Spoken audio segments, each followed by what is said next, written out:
వాక్యములు ఇలాగా సెలవిస్తుంది, నేను వారిలో నివాసించి సంచరితును, నేను వారి దేవుడై ఉండను, వారు నా ప్రజలై ఉండరు. ఆయన ఎవరిని విమోచించి తన నివాసము సహవాసము తెచ్చుకుంటాడో వారిని గురించి ఇలా అన్నాడు, నేను మిమ్మల్ని మిమ్మల్ని చేర్చుకుందాను, మీకు తండ్రి అయి ఉందాను, మీరు నాకు కుమార్తె ఉంటారు. దేవునికి స్తోత్రం. మరి దేవుని ఆత్మ కోరుకుందాం. పరిశుద్ధ స్తోత్రములు మీ వాక్యం ద్వారా హెచ్చరించమని ప్రార్థన చేస్తూ యేసు నామములో వేడుకుంటున్నాము తండ్రి, ఆమేన్. ముఖ్యంగా నేను వారిలో నివాసించి వారిలో సంచరిస్తూ నేను వారి దేవుడై ఉన్నాను. మరి సమాజంలో అనేక రకాలు, అనేక దేవులు దేవతలు పిలువబడినాయి, అనేక రకాలుగా పిలువబడిన, కానీ దేవుని వాక్యంలో ఏం సెలవిస్తుందంటే ఎవరు నివాసిస్తారు? రెండు ఆత్మల గురించి దేవుడు మాట్లాడుతున్నాడు. ఒకటి పరిశుద్ధాత్మ, ఒకటి అపవిత్రాత్మ.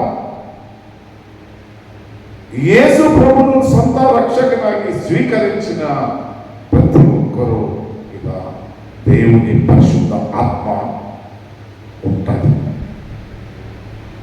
అందుకే దేవుని వాక్యంలో ఏం చదివిస్తుందంటే నేను మీతో పాటు ఉంటున్నాను అంటాడు. ఎప్పుడు మనము దేవునితోని సావాసము, సంఘముతోని సావాసము చేసినప్పుడు చెడు ఆలోచన, చెడు తలంపులు మన మైండ్లో, మన ఆలోచనలో రాదు. అందుకే నేను ఎప్పుడు కూడా చెప్తూనే ఉంటాను, సావాసం అంత ఫలం. మనం ఎవరితోని సావాసం చేస్తామో అటువంటి ఆటోమేటిక్గా వస్తాయి.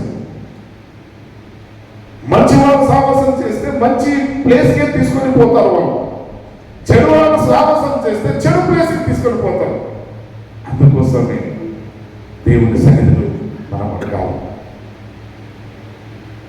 నేను వారి దేవుడై ఉన్నాను.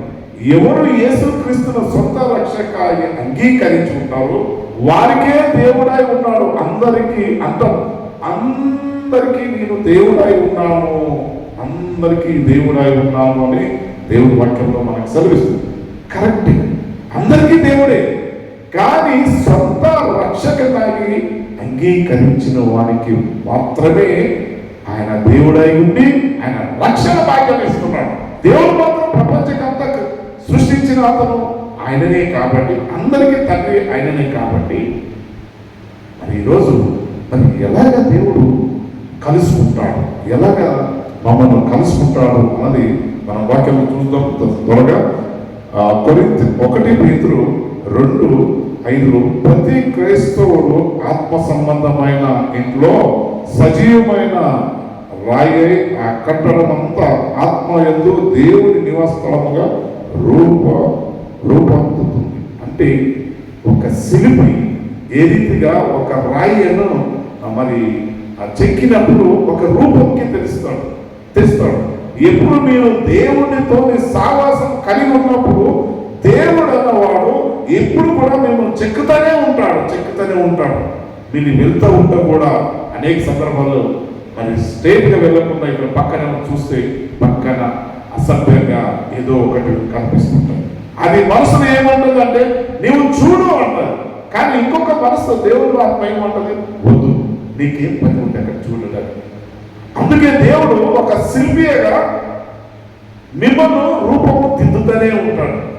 మనం అనేక సందర్భం అనుకుంటున్నాం, ఏ పని దేవుడు యేసు ప్రభువుని నమ్ముకున్నాము, మనకి శోధనలు రావు, బాధలు రావు, కష్టాలు రావు, ఇవన్నీ ఏమి రావు, యేసు ప్రభు మనకి తోడు ఉన్నాడు కదా అనుకుంటాం. సహోదరే, అప్పుడు డెత్ వరకు మీకు శోధనలు ఎప్పుడు మీతోనే ఉంటాయి, అది మర్చిపోవద్దు. మనం ఎప్పుడు దేవుని కలుసుకుందాము, ఎప్పుడు అతనితోనే సావాసం చేస్తాము, ఇటువంటి ఆలోచన తలంపు మన మనసులో ఉండాలి. అందుకే దేవుడి వాక్యము దివారాత్రి ధ్యానించువాడు ధన్యుడు. అంటే మనం పడుకున్నప్పుడు దేవుడు ప్రభువా మమ్మల్ని ఇంతవరకు పొద్దు నుంచి దీవించినావు అని దేవుని స్తుతించాం. మరి మా పిల్లలను సరైన సమయానికి మనకి ఇంటికి పంపించినందుకు పిల్లలు స్కూల్కి వెళ్తారు, కాలేజీకి వెళ్తారు, ఉద్యోగంకి వెళ్తారు. వారికి సరైన సమయానికి మన ఇంటికి చేర్చిన దేవా నీకు స్తోత్రం అని దేవుడిని తలచుకోవాలి, అతను స్తుతించాలి. అప్పుడు దేవునికి సంతోషం అయిపోయింది. మరి ఎవరో చూడండి, సహాయం చేసిన వారికి థ్యాంక్ యూ బ్రదర్ అంత అన్నప్పుడు ఏమవుతాము, ఆయనకి ఎంతో ఆనందం అంటాం. ఎవరికైనా కానీ 100 రూపాయలు మీరు సాయం చేసినప్పుడు అయ్యా వందనాలు అయ్యా అంత అన్నప్పుడు మనకి ఎంతో ఆనందం ఉంటుంది. వాళ్ళు ఏమి రిప్లై ఇవ్వకుండా ఉన్నప్పుడు ఏమవుతుంది, ఎంత మూర్ఖుడు, నేను ఇంత సాయం చేస్తే కూడా ఒక్క నోటి మాటతోని వందాన్ని చెల్లించలేదు. మరి అదే విధంగా మన జీవితంలో కూడా దేవుడు అనేక అద్భుత కార్యాలు చేశాడు. మరి దినదినము రక్షిస్తున్నాడు, కాపాడుతున్నాడు. కానీ you have to give thanks to the lord. మీరు ఎప్పుడు కూడా అతనికి కృతజ్ఞతాస్తుతి చెల్లించండి అని దేవుడి వాక్యంలో మనకి సెలవిస్తుంది. అందుకే అతను మిమ్మల్ని రూపాంతరంగా చేస్తాడు. రూపము మీ లైఫ్, మీ లివింగ్ లైఫ్ అనేది చేంజ్ చేస్తాడు. అనే రూపము మీకు అన్ని ప్రతి ఒక్కటి చెక్కుకుంటా మిమ్మల్ని ఒక రూపము తెస్తాడు. అతని రూపంలో మీరు నిన్ను చూసినప్పుడు, దేవుని చూసినప్పుడు, ఆయన కుమారుడైన యేసుక్రీస్తు చూసినప్పుడు జనులు అప్పుడు ఏమంటారంటే ఇతనే నిజమైన యేసు ప్రభు నమ్ముకున్న మనిషి అని అతను ఐడెంటిఫికేషన్ సమాజం అప్పుడు ఐడెంటిఫికేషన్ చేస్తాడు, గుర్తిస్తాడు. అప్పుడు దేవునికి మహిమ, తండ్రి నీకు కూడా నీ కుటుంబానికి మహిమ. నీ కుటుంబంలో ఎవరైనా ఒక మంచి ఆఫీసర్ ఉన్నాడు అనుకోండి, కలెక్టర్, కమిషనర్, ఏదో ఒక పై ఆఫీసర్స్ ఉన్నప్పుడు మరి అప్పుడు ఏమంటాం, మా చర్చికి కలెక్టర్ వస్తున్నారు అంటే చర్చ్ వారికి ఎంతో సంతోషం, ఎంతో ఆనందం. ఎందుకంటే is the boss, is the administrator. MLA వస్తున్నారంటే ఎంతో సంతోషం. ఎస్, అని దేవుడు నీ ఆత్మలో నివాసిస్తే నీవు ఎంత సంతోషంగా ఉంటావు. ఈరోజు దేవుడు ఎక్కడ కలుసుకుంటాడు, ఎక్కడ కలుసుకుంటాడు? మరి మనం చూస్తున్నాము, దేవుడు మానవుడు సహవాసం ముందు ఏకమై ఉన్న సంగముతోనే.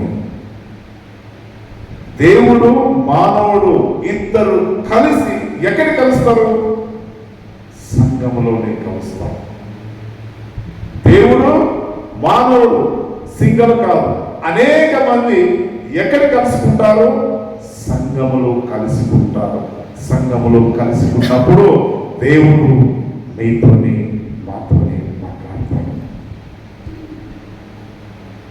అన్ని జాగాలు కలుసుకోడు.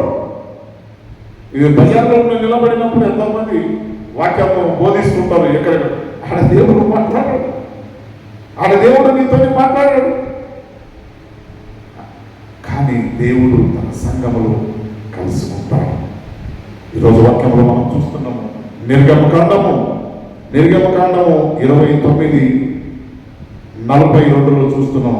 ఇది యెహోవా సన్నిధిని సాక్షాత్తు గుడారం యొక్క ద్వారం వద్ద నీ తరతరములకు నిత్యముగా అర్పించు దహన బలి నీతో మాట్లాడకు నేను. ఎందుకంటే సమయం లేదు కాబట్టి ఫాస్ట్గా వెళ్ళాలనే ఒక ఉద్దేశం. అక్కడికి వచ్చి మిమ్మల్ని కలుసుకుందాము.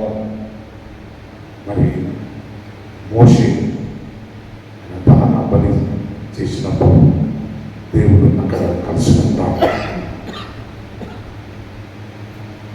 మరి అనేక సందర్భాలు మనం చూస్తున్నాం. మరి బాప్టిజము ఎందుకు ఇస్తున్నాం? బాప్టిజం ఇవ్వడానికి కారణం ఏంటి? దేవుడు అక్కడ కలుసుకుంటాడా? నిజంగా కలుసుకుంటాడా? ఒక మార్షల్ కేబుల్ అనే ఒక సహోదరుడు, అతను ముగ్గురు వ్యక్తి గురించి మాట్లాడుతున్నాడు. ఏమని మాట్లాడుతున్నాడు? ఎవరు బాప్టిజం తీసుకుంటారో పాపి అయి ఉంటారు. ఎవరు బాప్టిజం తీసుకునే కారణం ఏంటి?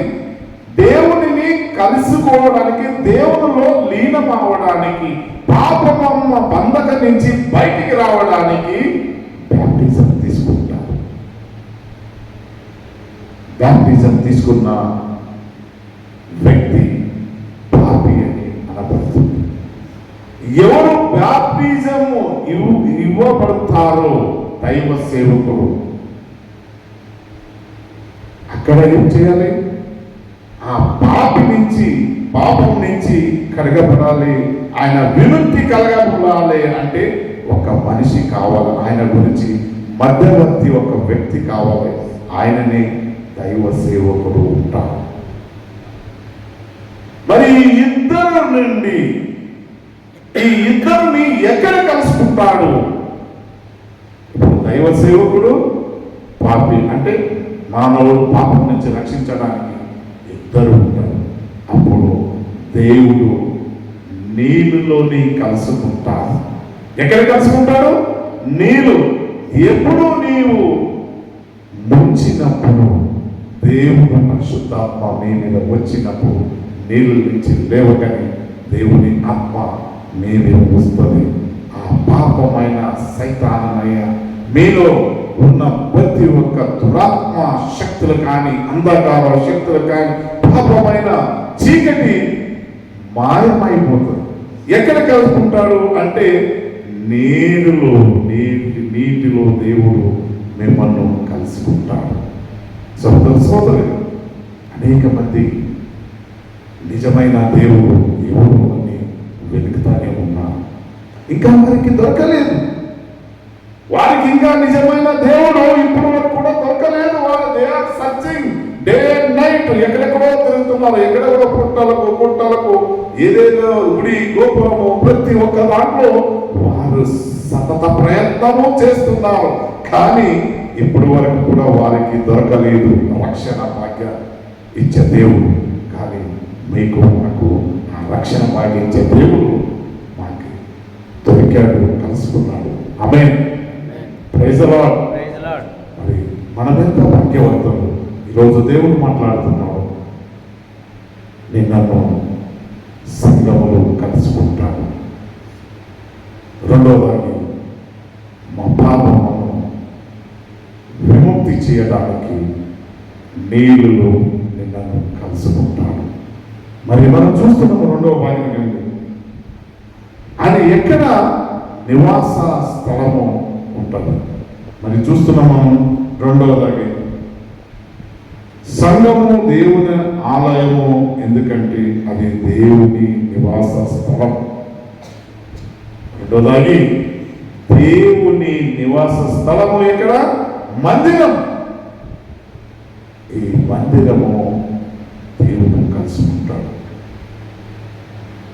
మరి అనేక మంది ఎక్కడ ఇద్దరు ముగ్గురు కూడుకొని నన్ను ఆరాధిస్తున్నారు. వాళ్ళు ఎక్కడైనా కూడి ఆరాధించవచ్చు. ఇల్లు మధ్యలో ఆరాధించవచ్చు, అడవిలో ఆరాధించవచ్చు, సముద్రము మధ్యలో ఆరాధించవచ్చు, ఎక్కడైనా ఆరాధించవచ్చు. అది ఒక సంఘంగా ఏర్పడుతుంది. కానీ ఆలయం నేను ఉన్నాను. దేవుడు ఆలయం మీద వస్తే ఇక్కడ కలుసుకుంటాడు. నిర్గమకాండము 29:45-46. నేను ఇశ్రాయేలు మధ్య నివసించే వారికి దేవుడై ఉండేను, కావున నేను వారి మధ్య నివసించినట్లు ఐగుప్త దేశము నుంచి వారిని వెలుపలికి రప్పించిన తమ దేవుడైన యెహోవాను నేనే అని వారు తెలుసుకుందరు. నేను వారి దేవుడై ఉన్నాను. ఇప్పుడు ఈజిప్ట్ నుంచి, ఐగుప్త నుంచి ఇశ్రాయేలు దేశం నడిపించాడు. మరి దేవుడి ఉద్దేశం ఎందుకు? మరి ఈజిప్ట్ మీరు కెనాల్, కెనాల్, సూయజ్ కాలువ అంటారు. వాస్తవంగా అది చాలా పెద్ద కాలువ. మరి ఆ ఒక్క ఏరియా నుంచి వాళ్ళని తీసుకొని వచ్చి ఇజ్రాయెల్ దేశానికి, కానాన్ దేశానికి చేర్చాడు. అందుకే నేను రప్పించిన వాడు దేవుడైన యెహోవా నేనే అని వారు తెలుసుకున్నవారు నేను వారి దేవుడాయి ఉన్నాను. అందుకే దేవుడు అంటున్నాడు, ఇశ్రాయేలు కాపాడువాడు, కునుకొడు, నిద్రపోడు. అందుకే ఆయన దేవుడు. మరి మనం కూడా కొన్ని సందర్భంలో ఒక 4 hours 5 hours నిద్ర చక్కగా కాలేకపోతే ఎక్కడికి పోతే మనం కొనుక్కుంటాం. నేను కూడా కొనుక్కుంటాను. ఎందుకంటే మనం బలహీనులు. దేవుడికి తెలుసు మనం బలహీనులని. కానీ దేవుడు చెప్తున్నాడు, ఇశ్రాయేలుని కాపాడువాడు, కొనుకొడు, నిద్రపోడు. మరి ఈరోజు ఆ దేవుని నమ్ముకున్న మనమందరూ ఎలాగా ఆయనను దర్శించాలి, ఎక్కడ ఆయన కలుసుకోవాలి? వాక్యంలో మనం చూసుకుంటాం. 40 నిర్గమకాండం 40:36 మేఘము మందిరము మీద నుండి పైకి వెళ్ళినప్పుడల్లా ఇశ్రాయేలు ప్రయాణం చేయించుంది. మేఘం ఎప్పుడు వాళ్ళు ఎక్కడ ఎట్లా ప్రయాణం చేయాలి అన్న ఒక సూచన కూడా దేవుడు ఇచ్చాడు. ఇశ్రాయేలు కానాన్ దేశం వెళ్ళినప్పుడు అనేక రీతిగా అద్భుతకాలను దేవుడు మరి చేశాడన్నది మీరు చూస్తున్నారు. మరి నిర్గమకాండము 3:1-12 80 ఏళ్ళు ప్రాయంలో ఓరోపు వద్ద మండుచున్న పొద దగ్గర దేవుడు మోషేని కలుసుకున్నాడు. ఓరోపు నిజంగా నేను ఆ ఇశ్రాయేలు దేశం చూసిన ఇక్కడ ఓరోపు అక్కడ పొద ఉంటుంది, పెద్ద పొద ఉంటుంది. ఇప్పుడు కూడా అది గ్రీనీస్గా ఉంటుంది. దేవుడు మోషేతో అప్పుడు కలుసుకున్నాడు. దేవుడు వెళ్ళాలి. మరి మన జీవితం కూడా దేవుడు ఎక్కడ కలుసుకుంటాడా? కలుసుకోడా? తప్పకుండా కలుసుకుంటాడు. నిజంగా నేను దేవుని యందు భయభక్తి కలిగి ఉన్నప్పుడు తప్పకుండా కలుస్తాను. కానీ ఆయన మాట తప్పని దేవుడు. సోదరు ఈరోజు వాక్యం ద్వారా దేవుడు హెచ్చరిస్తున్నాడు. పొద దగ్గర దేవుడు మోషేని కలిసినాడు. మరి మూడవదానికి మనం చూస్తున్నాం, ఆరాధించుచోటు. మూడవది సంఘము, దేవుని ఆలయము, ఆరాధన. ఎక్కడ ఆయన ఆరాధన జరుగుతుంటారు, ఆయన ఎక్కడ ఆయన నామమును గణపరుస్తుంటారు, ఆయన నామమును కొనియాడుతుంటారు.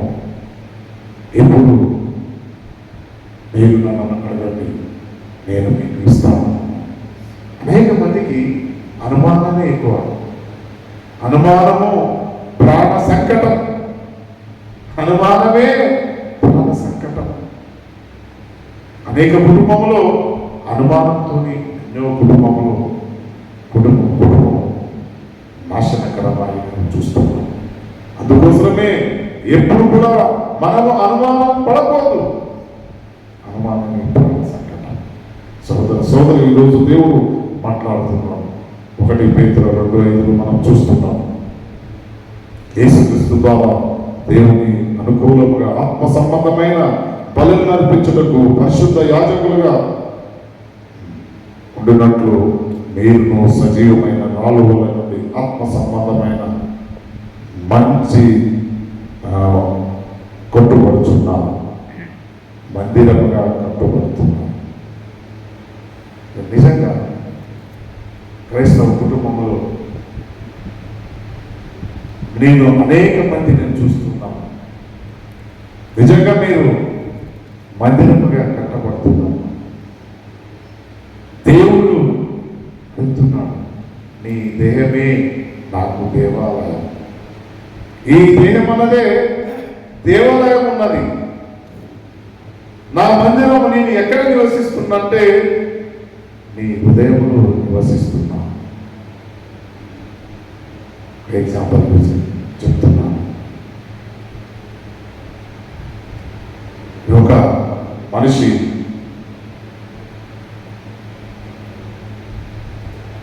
అనేక విషయాలు ఒకరికి సహాయం చేశాడు, అనేక అద్భుత కార్యాలు చేశాడు. ఆయన భక్తి గలగా ఉండి చేస్తూ ఉన్నాడు. చేసినప్పుడు ఏమైంది?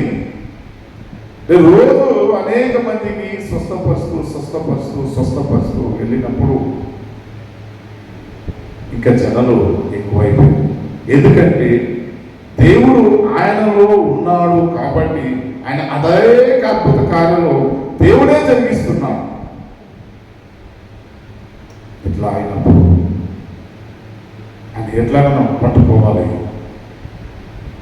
అని ప్లాన్ చేసి సమాజము ప్లాన్ చేసినప్పుడు ఒక సందర్భంలో ఆయన మాయమైపోయి, ఎందుకంటే ఆయన ఏ జరుగుతున్నా ఇస్తూనే ఉన్నాడు. ఇంకా మనిషికి ఏమైంది? కోరిక ఎక్కువైంది. ఆ కోరిక తీర్చాలంటే దేవునికి కూడా ఆయనకు సాధ్యమవుతలేదు. ఇంకా అక్కడి నుంచి ఆయన మాయమైపోయి అప్పుడు దేవుడు సన్నిధికి వెళ్ళి అడుగుతాడు, అయ్యా జనుల కోరికని తీర్చలేదు, జనుల కోరిక తీర్చలేదు, అందుకే దేవుడు కనిపిస్తలేదు. దేవుడు ఏమంటున్నాడు? నీ ఆత్మలో నేను నివసిస్తున్నాను, ఆత్మలో నివసిస్తున్నా, కానీ మనకు కన్నికి దేవుడు కనిపించలేదు. ఇప్పుడు చూడండి, మేము ఏదైనా ఒక అద్భుత కార్యాలు ఇప్పుడు నేను దేవుడి నామంలో చేసిన అనుకోండి, 100 మందిలో వస్తాం. ఇది బుక్క ఉంది, ఇది బంగారం చేసిన అనుకోండి, ఇంకా రేపు చూడండి చర్చ్ ముందు 100 మంది లైన్ నిలబడతారు. ఏదో ఒక పట్టుకొని నిలబడతారు. అయ్యా మాకు ఇది బంగారం చెయ్యండి, లేదయ్యా నాకు ఇది వెండి చెయ్యండి.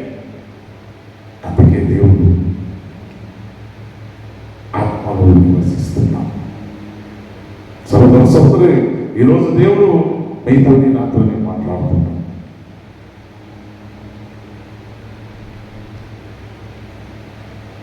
పేతురు 2:9 మనం చూస్తున్నాం. పేతురు 4:21, అమ్మ ఒక కాలం వచ్చుచున్నది, ఆ కాలమును ఈ పర్వతము మీదనైనను యెరూషలేము మీదనైనను తండ్రిని ఆరాధించును. జాన్ 4:21. ఒక కాలం వస్తుంది, ఒక కాలం వస్తుంది. ఇక్కడ యెరూషలేము ఆ ప్రాంతంలో ఎక్కడి కాదు, మీరు ఎక్కడ ఉంటారు అక్కడే నన్ను ఆరాధించాలి. అందుకోసమే ప్రపంచంలో ప్రతి ఒక్కరు కూడా ఏం ఆలోచన కలిగి ఉన్నారు అంటే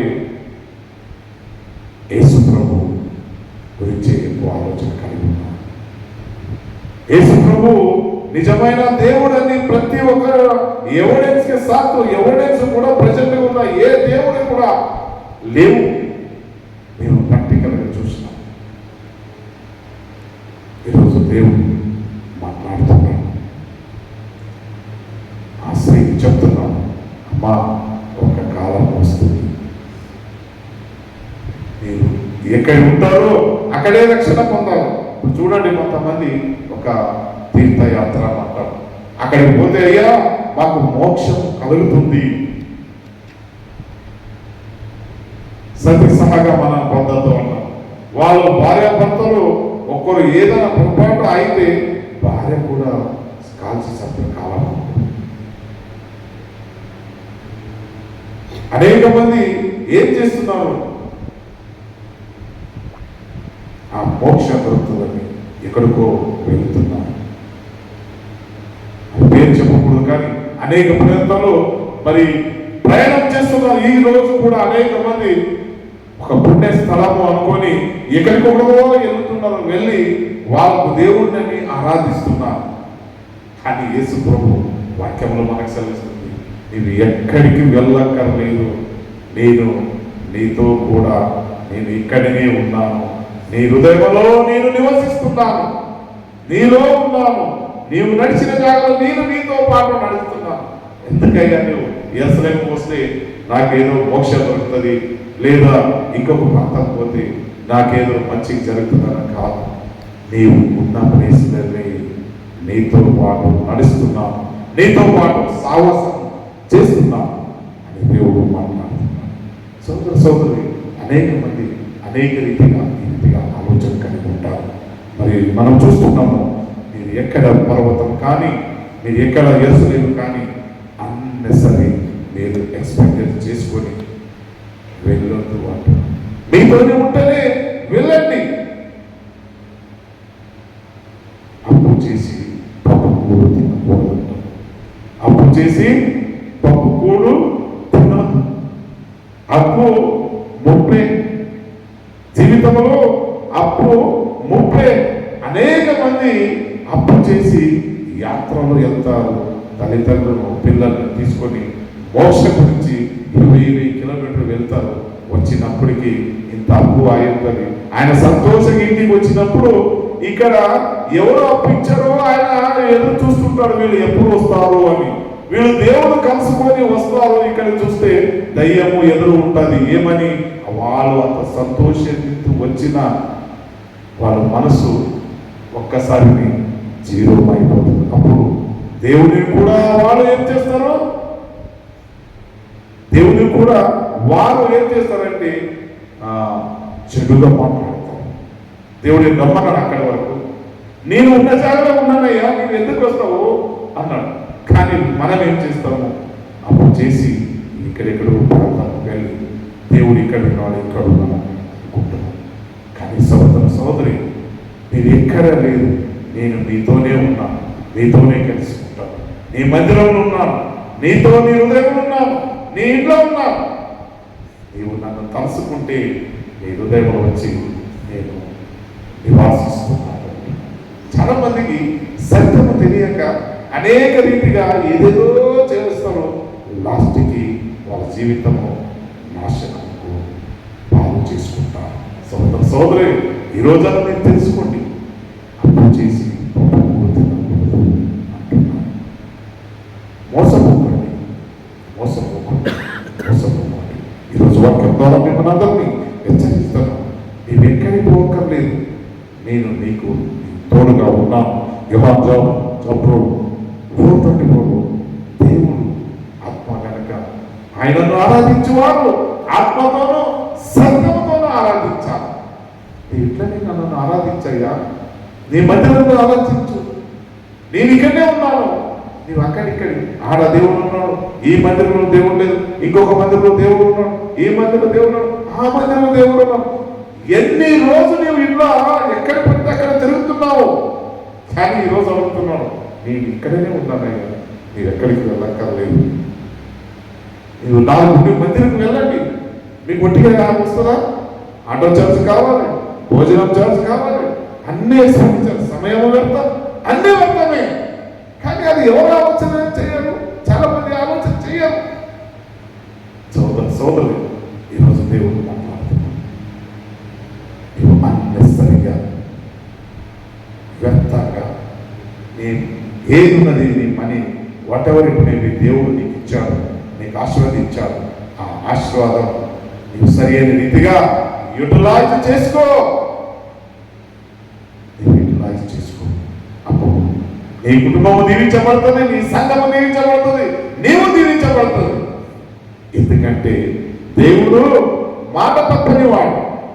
దేవుడు మాట తప్పనివాడు. మనమందరం మాట తప్పుతాం. మనం బలహీనులే. దేవునికి తెలుసు మనం బలహీనులే. అందుకోసమే దివారాత్రి ధ్యానించువాడు దగ్గర. ఎప్పుడు నీవు దేవుడిని ఆరాధిస్తున్నావు అప్పుడు దేవుని ఆత్మ నీలో పని చేస్తుంటాను. ఇవాళ దేవుని ఆత్మ యాక్టివ్గా పని చేస్తుంటాను. మరి రోమన్ చాప్టర్ 6:3 క్రీస్తు యేసులోనికి బాప్టిజము పొందిన మనమందరూ ఆయన మరణంలోనికి బాప్టిజం పొందలేమని మీరు ఎరుగరా?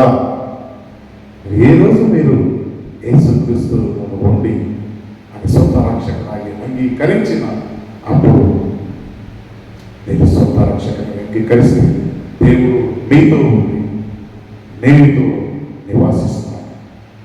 ఎక్కడ నీ పాపం దేవుడు కడిగిస్తాడు.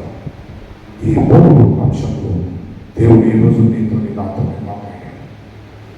నేను మీరెక్కడ కలుసుకున్నాను, ఎవరు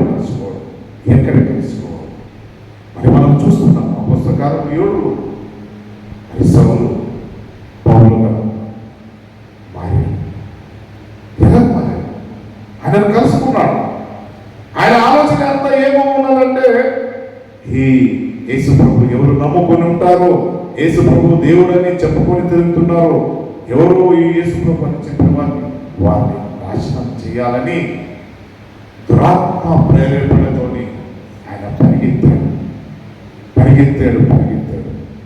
కానీ దేవుడు ఆ రోజు మాట్లాడాడు ఆయనతో. ఏమని? సౌలా సౌలా, నువ్వు ఎవరిని హింసిస్తున్నావయ్యా? నీవెవరు ప్రభువా అన్నాడు. నన్ను హింసించువో, నువ్వు ఎవరు హింసిస్తున్నావు? ఆయననే నేను.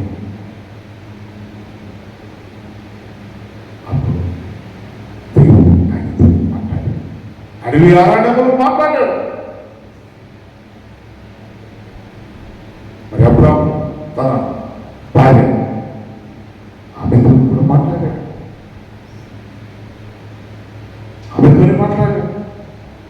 తన కొడుకును తీసుకొని వెళ్తుండగా అరణ్యంలో కొడుకు సస్తున్నాడు, ఆయన చావు మరణంలో నీళ్లు లేక ఉన్నప్పుడు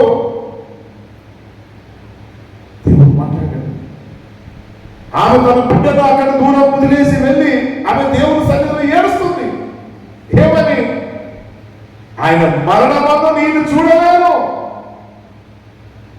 ఆయన మరణమను నేను చూడలేను. మరి చూడండి, దాహమైనప్పుడు గొంతు ఎంత రీతిగా బాధపడుతుంటున్నాం. ఆ దాహమైనప్పుడు ఆ కొడుకుని ఏడుపు వినలేక తల్లి అంత దూరం వెళ్ళి నిలబడింది. నాకు సహాయకుడు ఎవరు? నాకు సహాయకుడు నీవే. దేవుడు మాట్లాడాడు. ఆ అరణ్యములో దేవుడు ఆమెతో కలుసుకున్నాడు. ఏమని కలుసుకున్నాడు? ఆగారు నేనున్నాను నీకు తోడుగా, నేనున్నాను, నీవెందుకు భయపడుతున్నావు? వెళ్ళు, అక్కడ నీళ్ళు చలి లెక్క వస్తుంది, నీ కొడుకు నీవు తాను,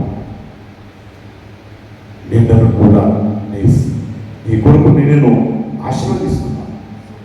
ఆయన కూడా ఆశీర్వదించాను. ఈరోజు మరి నీవు ఆశీర్వదించబడాలి అంటే మరి దేవునితోనే సావాసం కలిగి ఉండాలి, సంఘంతోనే సావాసం కలిగి ఉండాలి. సంఘము పని చేయాలి. సంఘము పని అంటే అది దేవుని పని అని మీరు ఏ రోజు గ్రహిస్తారో ఆ రోజు తప్పకుండా మీ కుటుంబంలో ఆశీర్వదించబడుతుంది. మీరు ఈ బుక్ తీసి ఇట్లా తీసి పెట్టారు, ఈ చైర్ తీసి ఇలాగ తీసి పెట్టారు అయితే కూడా అది దేవుని సన్నిధిలో కౌంటింగ్ ఉంటుందని ఏ రోజు మీరు గ్రహిస్తారో ఆ రోజు మీకు సత్యం తెలుస్తుంది. ఆ జీతము ఇక్కడి కాదు, పరలోకము కూడా ఇస్తాడు, ఇక్కడ కూడా ఇస్తాడు, ఇక్కడ కూడా మీ కుటుంబము దీవిస్తాడు, ఆశీర్వదిస్తాడు.